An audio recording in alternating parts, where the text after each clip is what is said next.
Hello guys, welcome back to Arfan daily life. আজ আমি বানাবো মতিচুরের লাড্ডু।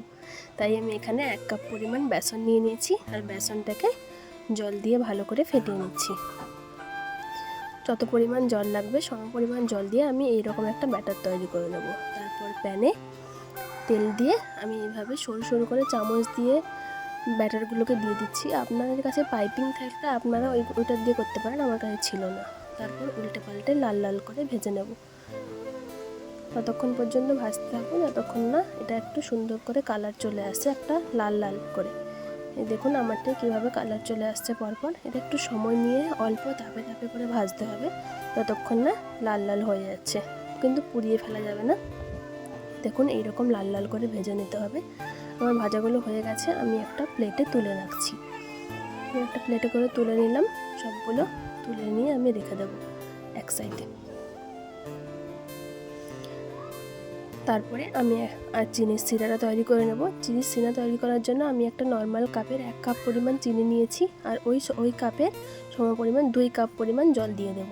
জলটা দিয়ে আমি একটা এলাচ দিয়ে দিচ্ছি ওর মধ্যে, আর দিয়ে দেবো কিছুটা ফুড কালার দিয়ে ভালো করে নাড়তে থাকবো যতক্ষণ না পর্যন্ত একটা সুন্দর থিকনেস চলে আসে। এবার ওই থিকনেসটা আসা পর্যন্ত আমি এটাকে ফুটতে দেবো। তারপর এই যে আমি বেসনটাকে ভেজে রেখেছিলাম ওইটাকে একটা মিক্সিং জারের মধ্যে দিয়ে দেবো।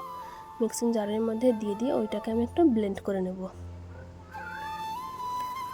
এটা ব্লেন্ড করতে হবে মিহি করে, পুরো একদম মিহি করে ব্লেন্ড করা যাবে না, একটু দানা দানা ভাব থাকবে, ওইরকমভাবে ব্লেন্ড করতে হবে। ব্লেন্ড করা হয়ে গেলে ওই চিনির সিরাটা তৈরি করে রেখেছিলাম ওর মধ্যে দিয়ে দেবো আমি এই ব্লেন্ড করে রাখা ভেজে রাখা বেসনগুলো। ওগুলো দিয়ে চিনির সিরার মধ্যে দিয়ে আমি একটু ফুটিয়ে নেব। এবং ফুটিয়ে নেওয়ার পরে এর মধ্যে আমি অ্যাড করে দেবো 2 চামচ মতো ঘি। বেশি ঘি অ্যাড করতে যাবেন না, 2 থেকে 3 চামচ ঘি অ্যাড করলে বেশি হয়ে যাবে।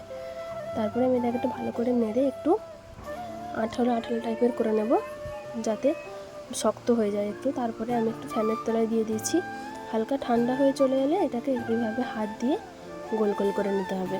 গরম অবস্থাতেই করতে হবে, একদম ঠান্ডা করে করা যাবে না, তাহলে শক্ত হয়ে যাবে। এই দেখুন এই গরম অবস্থাতেই আমি এইভাবে গোল গোল করে নিচ্ছি।